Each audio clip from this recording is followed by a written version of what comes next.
All right, wonderful. Welcome in, everyone. My name is Carolyn Combs. I'm one of the current interview editors here at Superstition Review. And today I will be interviewing both Dan Beachy-Quick and Bruce Bond on their collaboration of the poetry collection Therapon. So Therapon, I really love. It is a wonderful collection of poems between these two authors, which sort of delves into the various etymology of the word therapon, as well as like the ethical meanings and like spiritual longing. And yeah, it's just sort of like introduce our authors here. We have Dan Beachy-Quick.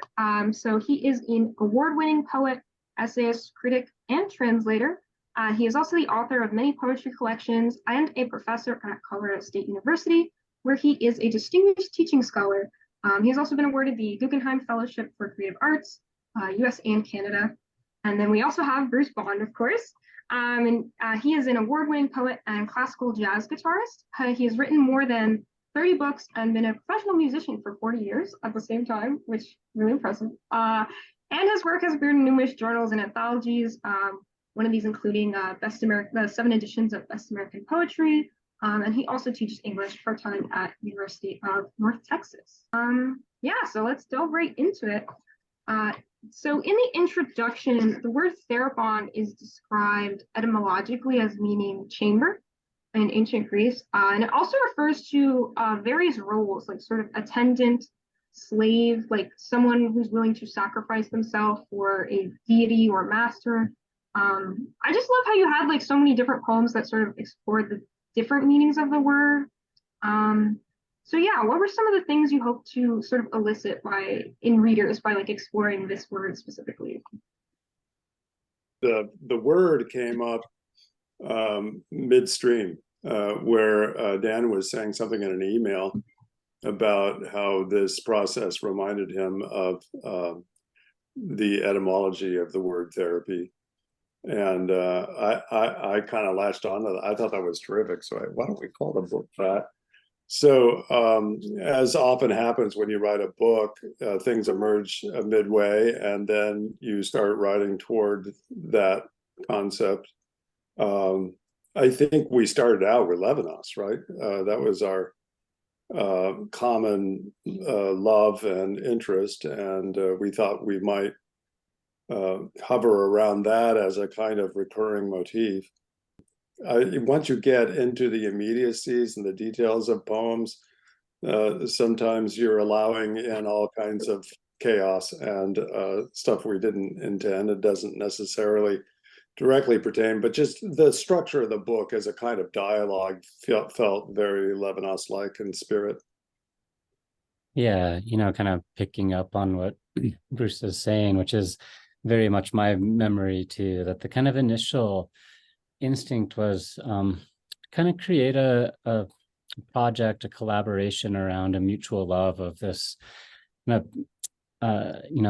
ethical philosopher, Emmanuel Levinas, who's meant a lot to both of us over the years. A book of his, I think, kind of early on changed and clarified what poetry was for me, the kind of ethical way of being in the world, even as one is in love with the world, that I wanted to kind of practice as my kind of lyric effort in on the page.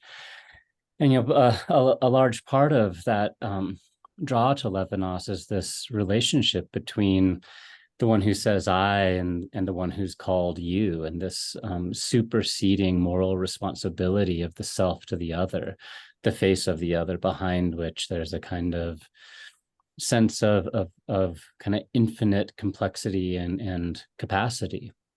And that kind of sense of this dialogue, that one poem says I to the you of the other, and then the next poem reverses that. And so this kind of transition between each one of us being an I and a you in this process felt deeply like fundamentally pure and simple, in a way that I sometimes think like writing a poem by yourself to whomever you imagine it's going doesn't quite make as clear, make as palpably felt. And that idea of therapon, I think, came from that therapy is a particular kind of dialogue between an I and a you, a self, and another. But that etymology that you were talking about, I found very moving. That, a therapy, a therapon is often a servant, but maybe that needs to be understood as less of servitude and more as companionship. Patroclus was the therapon for Achilles, healing him, cooking his meals, making the home feel like a home. But Patroclus is also a substitute for Achilles. He puts on Achilles' armor and goes into war and loses his life at the early stages of the Iliad. And it's that sense of both being a helpmate of a kind, but also being a substitute for another.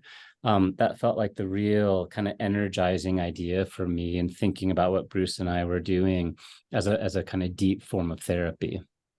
Yeah, I guess I'll skip forward because I had a question specifically about Levinas. Yeah, so it also says like Therapon, Levinas talked a lot about the relationship between the other and the self. And I really liked how Therapon kind of in this, like one of the descriptions, it says it seeks to explore the otherness that inhabits each of us. So can you sort of like describe how like you wanted to kind of expand upon that theory and like kind of like what started your interest in like this kind of ethical philosophy? Well, it's a very unusual concept of ethics. It's not most people's idea of ethics. For Levinas, the ethical relation is a one-on-one, face-to-face relationship. And implicit just in the active language is the fact that we are called to attend. Therefore, the relation to Therapon, we're attending. But it's important to realize that we cannot fully understand the other. So we come to a place where that sense of mastery that comes with constructs of knowledge, is surrendered. And, we confront, as Dan was saying, subjectivity is an infinity. It's not a totality. It's not something that can be sort of structured in a way that's full of self-relation and coherence. It's something beyond our cognition. So that is a far cry from most people's sense of what ethics is. His standard of otherness is extremely high. The other is not a self-object. It's with Levinas that you start to see the phrase "the other as other." And in fact, Levinas is credited with making the word alterity such a kind of universal concept now that is very common.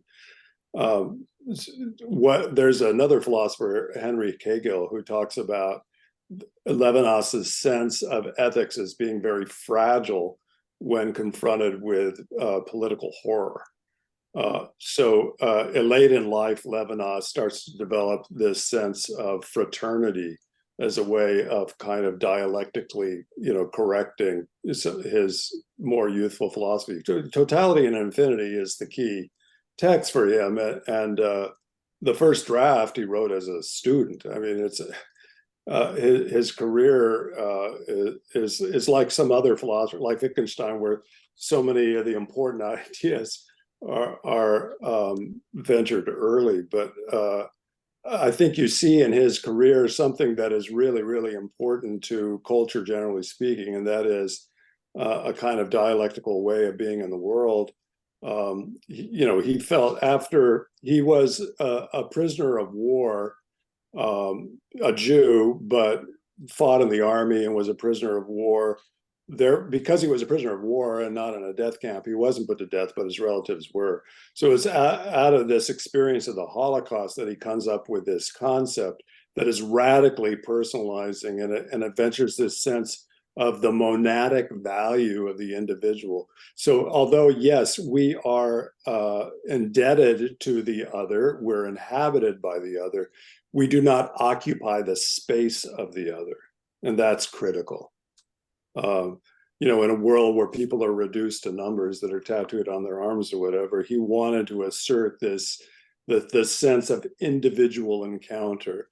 And it's still very relevant today, because in doing so, you start to deconstruct all kinds of language that we have for people.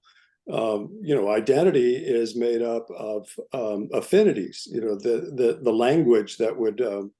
I mean, it's important in self-definition, but there's also an element of self-erasure that comes with the act of language, you know, and the act of identity formation.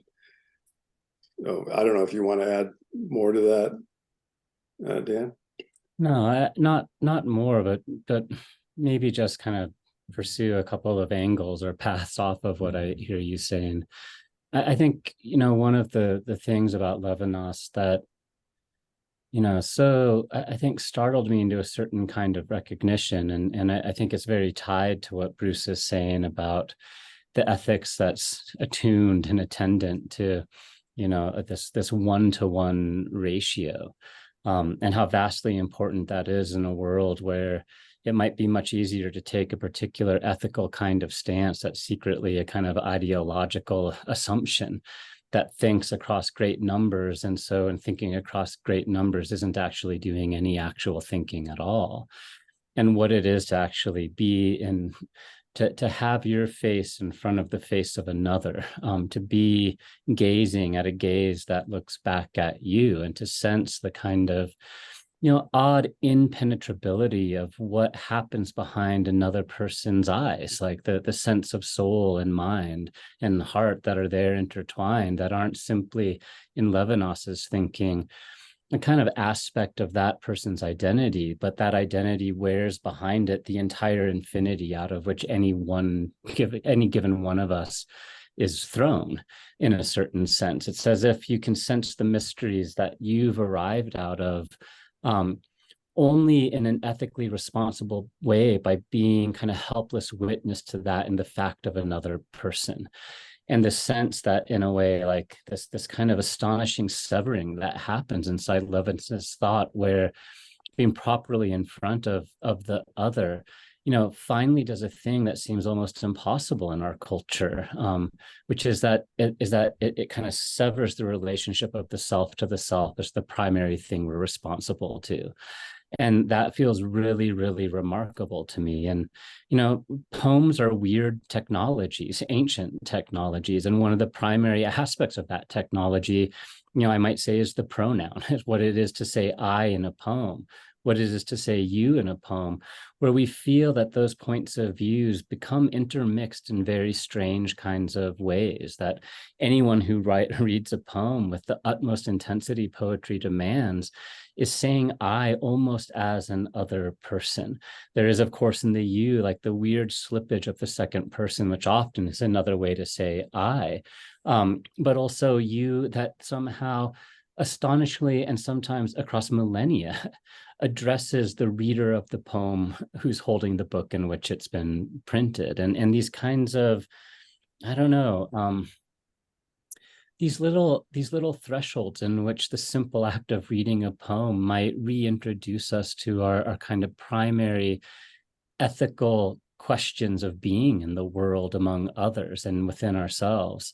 It's like, it just feels really miraculous to me over and over again. And, you know, all I could add to earlier part of your question, Carolyn, is like, one of the real gifts is, you know, especially in a poetry such as Bruce's, which is so wondrously psychologically astute throughout, far more so than my poems have ever managed to be, actually, is that certain aspects of what he's bringing up within kind of therapeutic metaphors, that are therapeutic spaces, like certain words, certain memories, of course, correspond and kind of make resonate memories of my own, and this like strange little way in which, you know, my friend's memory, my friend's experience forms a bond that awakens something in my own memory that I probably hadn't thought of for many, many years. And, you know, it does this kind of remarkable thing, which is, even in the loneliness of reading a poem, it leaves you so wondrously not alone. And I really loved that process,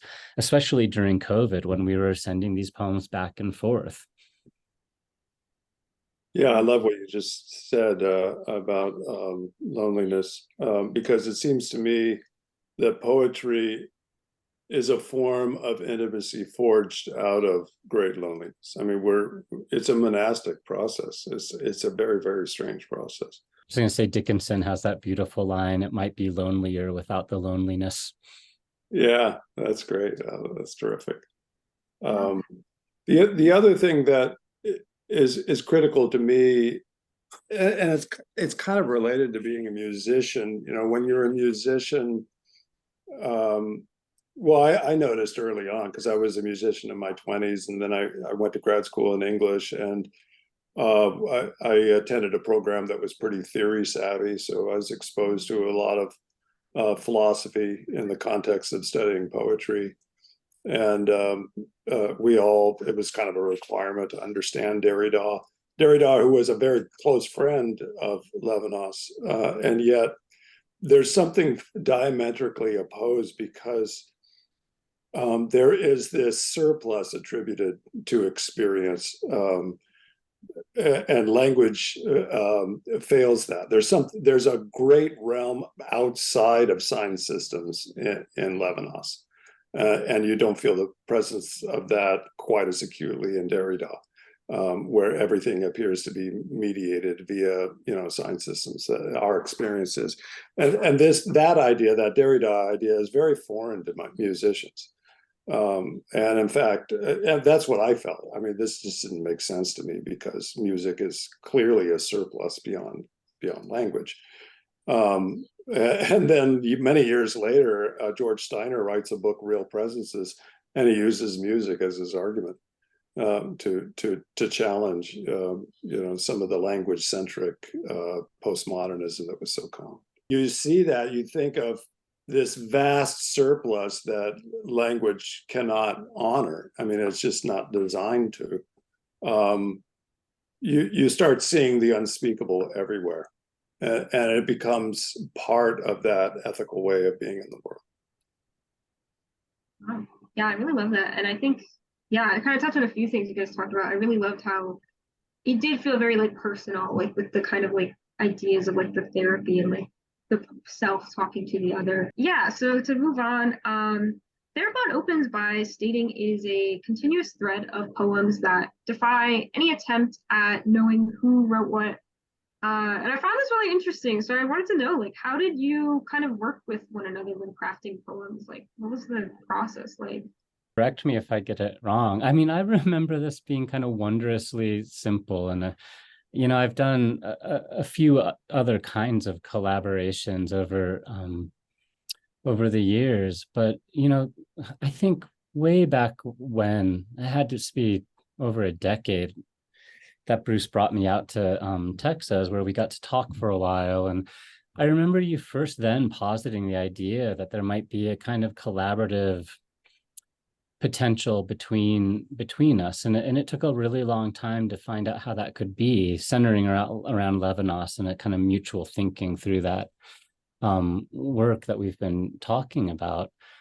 But I think I remember just saying, well, why don't you send me a poem, and in a Levinasian way, I'll try to put myself in the face of it and figure out how to speak back towards it, with it, inside it, And so Bruce sent me a 13-line poem, and I read it and found a way, based on, what was happening in it, to find a way to kind of use it by almost by listening, to find a way to find words of my own, a kind of reversed process in a way, or a seemingly one, undoing the kind of assumption that creative work is somehow a dredging up of some inner kind of process. It actually felt the opposite to me, that there was something kind of offered external to me that I had to find a way to be honestly and appropriately responsive to, by finding things in myself that were a match, which were a furthering, not a challenge, not a questioning, not an inquiring, not a doubting, but a building upon something that another person has begun to build. And that phrase kind of makes, like, that's sort of how I feel about poetry in general. Like my job as a poet is to kind of build upon that which has already been made, to further a vision that isn't exactly my own. So I found myself really in a space that felt generative and generous and opening up of an ethics aesthetically that I really wanted to enter further into. And so over weeks and weeks, I guess maybe a little bit over a year, we kind of followed that process. Each section has a slightly different kind of concern or kind of thematic care to it, but that was the process, this going back and forth. I agree with everything you said. I think that's terrific.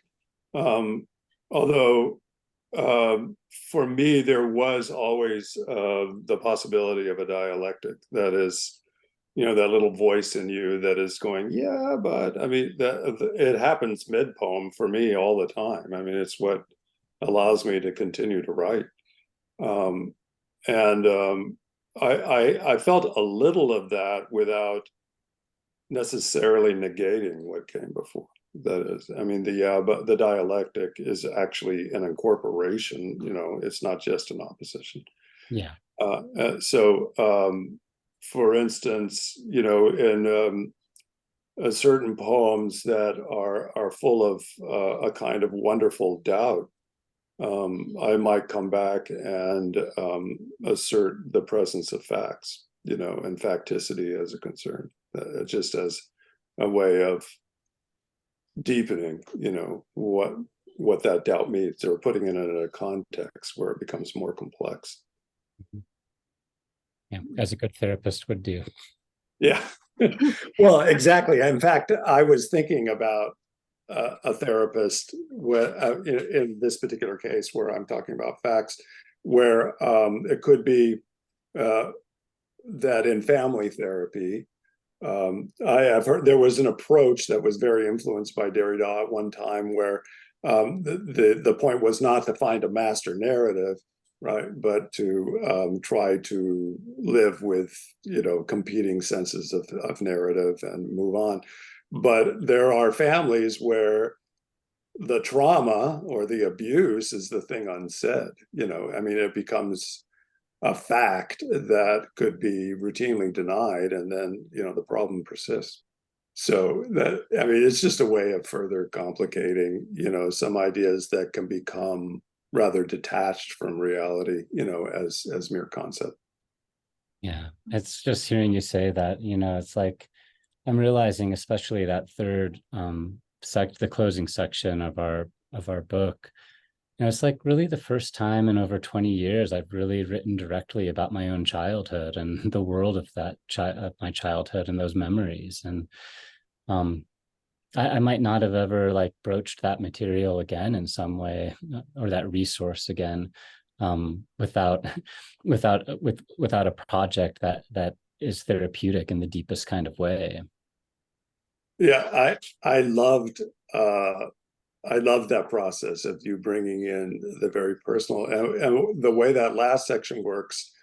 Each section ends in an ellipsis, and sometimes mid-sentence.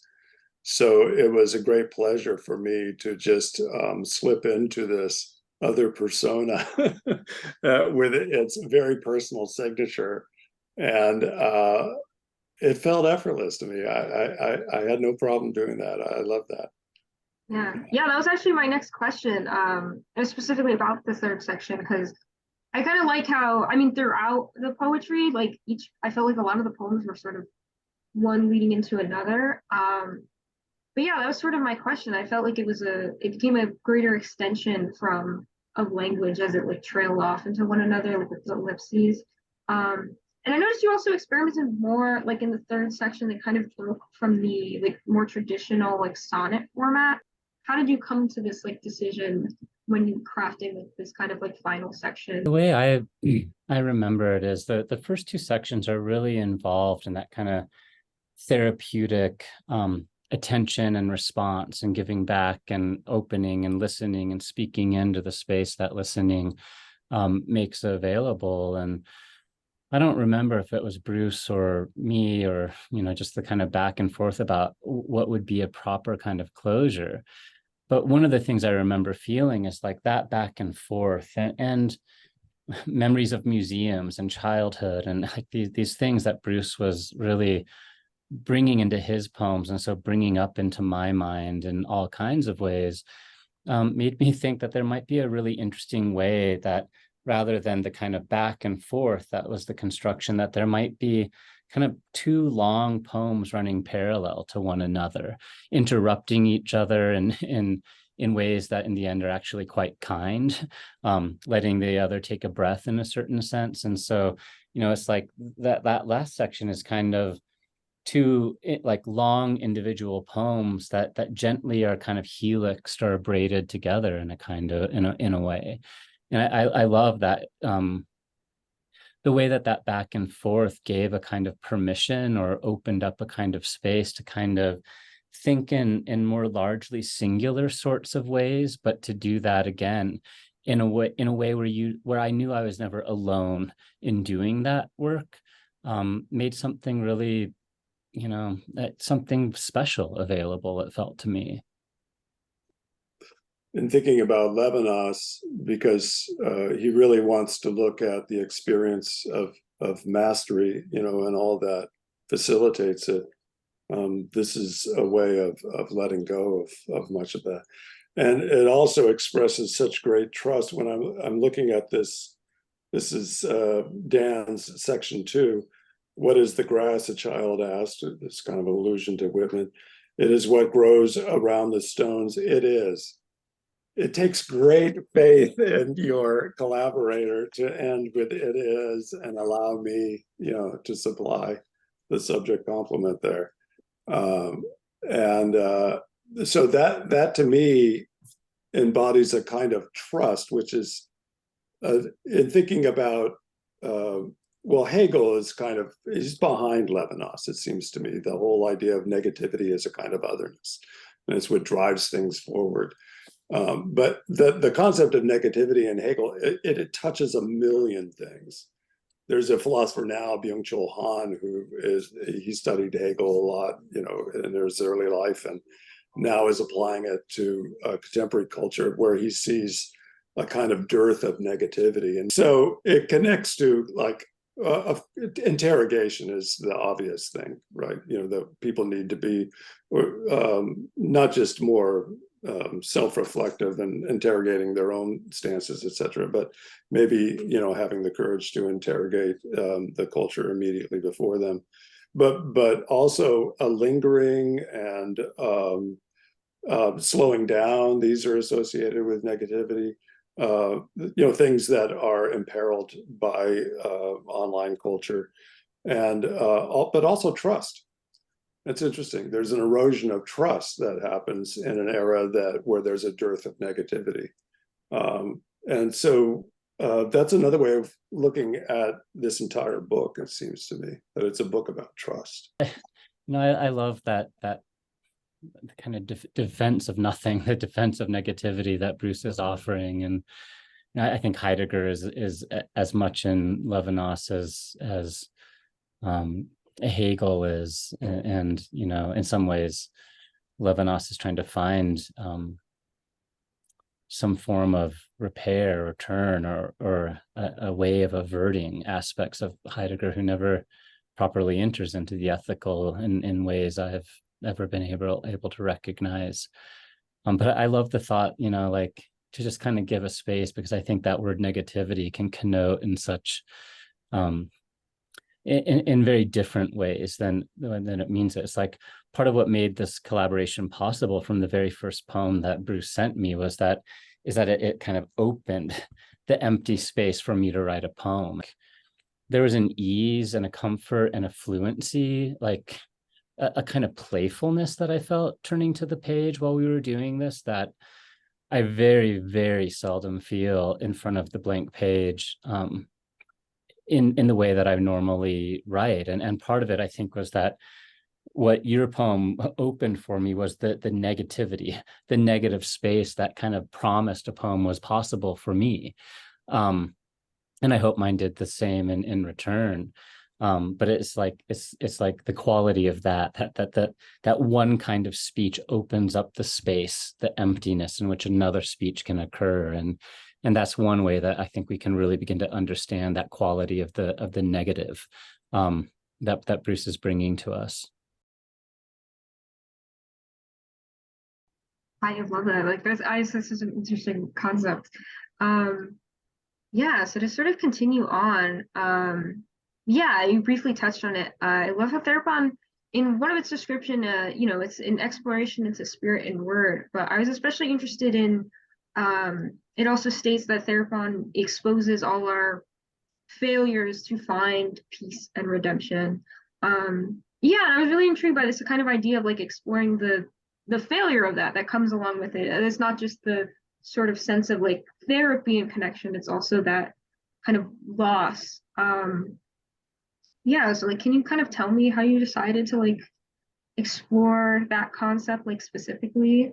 I know that we decided it, but that's interesting. I mean, one thing that I'm struck by sometimes when people enter psychoanalysis, which I still believe is incredibly valuable, that initial sense of the talking cure. This is a book sort of about the talking cure, but even that concept cure can be problematic because it implies a kind of static arrival of some kind. It doesn't have to. I mean, to be curative, I'm sure Dan probably knows the etymology of the word cure, but it seems to me that you don't just walk away from therapy with a body of knowledge and then, life is great. You need stuff to do, so I think what this book honors is process and the fact that therapy, if it's going to be credible, it's an ongoing lifetime pursuit, and it's directly related to engagement. I mean, this is another, I love the world of psychoanalysis, but another critique of it is that I mean, rightly so, it's a little self-centered. People can come out of it kind of narcissistic or whatever, but and there's a time for that. There's a psychologist who's been influential on me, Heinz Kohut, who talks about narcissism very empathetically. When you get sick, you take care of yourself. You turn inward, and you should. And when cultures get sick, maybe they have a very, very traumatized sense of self as a culture. They need to turn inward. But at a certain point, it seems to me, part of the process of restoring health is the ability to engage, and one becomes. There is this concept in analytical psychology, wholeness, which there's all kinds of problematic language in analytical psychology, even though there's so much of value in it. The concept of the self with a capital S is one of them. And you could say that Therapon is dialoguing with some sense of a transpersonal self, but it still has the signature of the individual there in the name, which is problematic. People don't see the transpersonal psyche as something manifest in their one-to-one relationship with another person necessarily. So I think Therapon is as much about action and exchange as it is about any kind of cure, if that makes sense, or any kind of knowledge standing as cure. I love what you say about the typical inability to feel like the self is transpersonal in a way. And, I think, and it's, it wasn't a choice that either Bruce or I made, that the poems are largely unattributed. It's like, oh, no one knows who wrote which one. And then I thought, well, that's beautiful. That's like the whole point in some way, would that we could forget who wrote which one. I can guarantee eventually I will forget who wrote which one. But I think, if this book is really doing its kind of utmost work, and I think there's pages where one can feel it happen in this book, one senses that crossing of the transpersonal, that what is kind of most intimate to a given self, and is usually locked or located merely within the given self, shifts over. It crosses some threshold between, that gutter that marks the boundary between a left-hand page and a right-hand page. And that kind of witnessing that happen when it does happen feels like a very beautiful experience to me. And I think like a very good therapy in a way, like you leave able to go on because you realize in some way everything you need in life is already in your life. That's not a completeness, that's not a totality, to put it in Levinasian terms. Like what I worry about that poems don't in the end, that what I worry about in poems that don't in the end fail is that their refusal to fail comes at a great ethical cost, that it's kind of reduced that sort of infinite sense that the face of the other holds behind it into a solvable riddle, into a problem, into a thing that has been accomplished, and so the book can be closed. And so finding poetries that honestly demonstrate the power of what it is to remain incomplete, to fail, to have an ellipses at the end of the last word, even if that ellipses isn't directly there. That's a kind of poetry I tend to trust much more than most other kinds. So one thing that might not be obvious here is in the very first poem, there's an epigraph. And that epigraph is from one of Dan's other poems. And so it's written in this form: count to one, and as far into infinity as you can go, far as the hermit in his cave. Okay, so I loved that. I love actually working with numbers. I think it's something I got from Stevens. It's in a particular form where there's no punctuation or capitalization, just these spaces. Okay, so I adopted that form from Dan. See, people wouldn't know this. Whereas he opted for a new form where, he's more punctuated, etc. So that's another dialectic that is happening in the book, where there's it's kind of water and earth, if you will. I mean, one has this fluency, and the other asserts a kind of alchemy of earth where there's more congealing going on. I actually think that the elements provide a wonderful articulation of poetics, and someday I'm going to write that essay about alchemy and poetics. But anyway, that's a cool little factoid that people wouldn't get necessarily unless they know Dan's work really well. Yeah, I find that really interesting. I love that we can kind of talk about that now. I have the book with me, so I'm like looking now that I notice. Yeah, I think it really does elevate like the flow. I think it's cool that you like inspired each other. So that was another thing I sort of wanted to talk about, is specifically like the format of the poems. I think you both in the past have sort of had an interest in experimenting with the more traditional elements in poetry. So, the language of Therapon, in one of its descriptions, labeled as like mere sonnets, or 13-line like investigations. So kind of like what drew you to like using that sort of sonnet format? It went unspoken at first. We were, working in these forms, and that seemed to be a way of providing. I offered the first poem, and Dan responded with a poem of the same length, and that was a way of providing coherence amidst difference. But now looking back, the idea that it's a kind of unfinished sonnet, much like Robert Lowell's 13-line sonnets, is kind of perfect in articulating things we've already been talking about: the unfinished aspect of the self, not the self as a closure, but the self as an engaged process.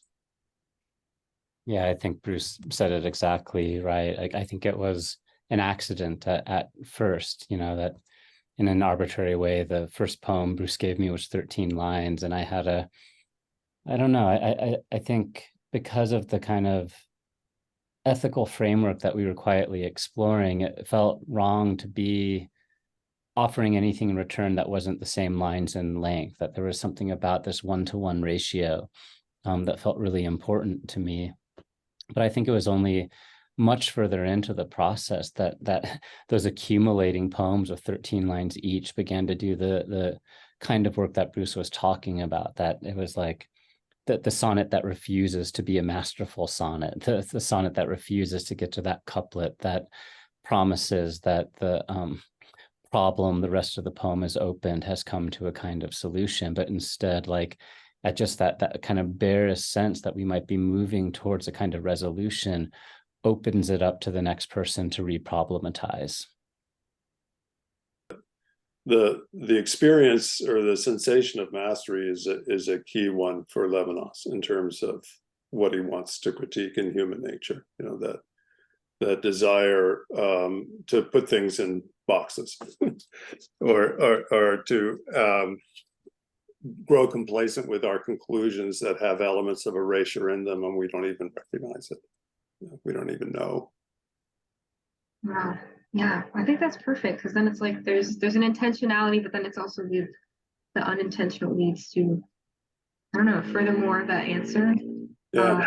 Yeah, I really loved it. The sonnet format, I feel like it was very easy to get into, like easy to go into the narrative.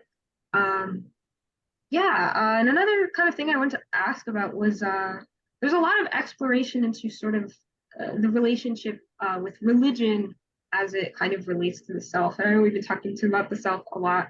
One of my favorite lines was when the poem asks, the first therapist was the angel talking to the man, or the man talking to the angel. And it's sort of phrased as a question. Will you sort of tell me about the journey of, like, kind of incorporating those elements of the religious and the spiritual with the, like, kind of ethical explorations? I think that was your line, Dan. You want to, it's beautiful. I love it. You want to comment? You know, well, I mean, just to go back to something you were saying, Carolyn, coming off of Bruce's last answer, you know, I kind of love that, you know, like, maybe the only proper way to get, you know, to do something intentional in poetry is if unintention is the thing that leads you there. It's like your eyes come into focus much later, I think, than one typically guesses in actual creative processes. And, you know, I think religion, I mean, I just think within the kind of territory that we were opening up, where, you know, psyche is really kind of rooted back down into its ancient Greek source, which, you know, is suke, which means soul and breath and spirit, long before it kind of takes on that the immediate sense we have of it now as a kind of psychological structure tied to mind, even more than it might be tied to the entirety of self. And I think as these poems kind of deepened and the kind of depth and breadth of their care widened, as it moved from, you know, the kind of the experience of just writing a poem back in response to another poem, to places of memory, of childhood, of self, of other, of soul, of spirit, that there's an inherent way, and one feels it in Levinas too, that the theological can't help but be part of the larger psychological consideration. And so aspects of, you know, certain biblical stories that have meant a lot to me. I grew up Jewish, am still Jewish, though, you know, a poor practitioner of it, save on the big holidays. You know, like certain aspects of that kind of bedrock experience of my thinking about the world at large began to exert itself. Yeah, that's beautiful. I think in terms of my own work, of yet another opposition within, you know, one's relationship to the divine, the unknown, the mysterious, the element of the psyche that is bigger than our purview, and certainly a lot bigger than what we call the ego. I think conversation that often happens in religious life between the concept of a religion, which religio, it's related to the word ligament, it's a binding, right? And the concept of spirit, which is the opposite. It's kind of, it's breathing, it's letting go. It's not about coalescing around a center. I mean, there is certainly a time to coalesce around a center. In my experience of my lifetime, given what I encounter, I feel like the contribution I can make to a conversation is to honor another impulse entirely, which is not about, coalescing around a center. I think that religions are they're like organisms, I mean, any institution is like an organism. There are things built into it that are designed to allow it to survive. And religions have egos. You can see expressions of that, that are very, very oftentimes characteristically contrary to the values embedded in those, in the scriptures. So I think, I mean, I'm fundamentally Emersonian, I suppose. If I'm anything, I don't know. I mean, I refuse to call myself anything. Even that I feel creepy. And I feel like that's just the role that I'm going to play in this conversation.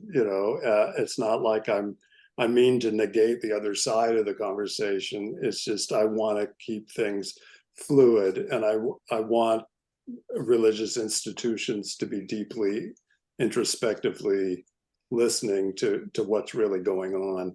At what point does the need for mastery, morph into a kind of cruelty, which is very, very possible given, the passions that inhabit the religious sensibility. Wow, yeah, I think that's a great way to phrase it. Yeah, and I really like how you sort of explore both sides of that, like kind of the religion as an organism or like a living thing versus like the effects of it. Yeah, so I think that's kind of coming to our close here. So I really love Therapon. I hope it's fun to read. Yeah, no, I found it so interesting. It was such a joy to read. Yeah, thank you both for like meeting with me today to discuss it. I have the little book here. I love how it has the Greek translation as well. Yeah, thank you both so much. Any way you want to direct people? I just want to thank you for the attention. It means a lot, and it's great to hear your questions. And Dan, you're brilliant. I don't know what to say. I'm so honored that I was able to collaborate with you. Oh, well, likewise. And also just to give thanks to you, Carolyn. It's really sweet of you to have read the book and thought to ask us to talk with you about it. I really appreciate it. Yeah, of course. Yeah, and yeah, I love hearing you collaborate, like kind of talk about, that back and forth. I think it really adds a lot, and I almost want to read it again now that I have like the added context. Yeah, all right. With that, I'm going to end the recording.